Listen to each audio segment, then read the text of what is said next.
মৰমৰ চিনাকি। সেই হেঙুলীয়া আবেলিত চিনাকি হোৱা বিশেষ মুখনি, অস্তগামী সূৰ্যৰ ৰাঙলীয়া ভাত তোমাৰ দীঘল চুলিকচা জিলিকি উঠিছিল। গালৰ তিলটোও স্পষ্ট হৈ পৰিছিল, আৰু সেই বেকা হাঁহিটোৱে বাহ মোৰ হৃদয় চুই গৈছিল জানা।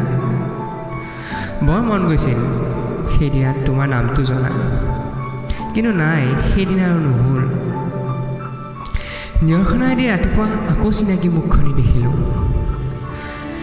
ক্ৰমান্বয়ে যেন বেকাহাঁহি এগৰাকীজনী আপোন হৈ পৰিল। এদিন তোমাৰ নামটোও জানিলোঁ, মেঘমল্লিকা, এটি কাব্যিক নাম। মোৰ অৱশ্যে ধাৰণা ঠিকেই আছিল। জানিব পাৰিলোঁ তুমি হেনো কবিতাও লিখা। ক'ত যে পোৱা নহয় নিভাঁজ অনুভৱবোৰ, আৰু মাতৃৰ কথা কি যে কওঁ আৰু। তোমাৰ কবিতাবোৰৰ মাজতে তোমাক বিচাৰিবলৈ ল'লোঁ। মোৰ অনুভৱবোৰ এনেকৈ কাগজতে প্ৰকাশ কৰিব ল'লোঁ। তোমাৰ অজানিতে তোমাৰ প্ৰেমিক হৈয়ে ভাল লাগেচোন। সম্পৰ্কৰ নাম দিব ভয় লাগে, কিজানিবা ঠেহ লাগে। মৰমবোৰ এনেকৈ থাকক দিয়া মেঘমল্লিকা।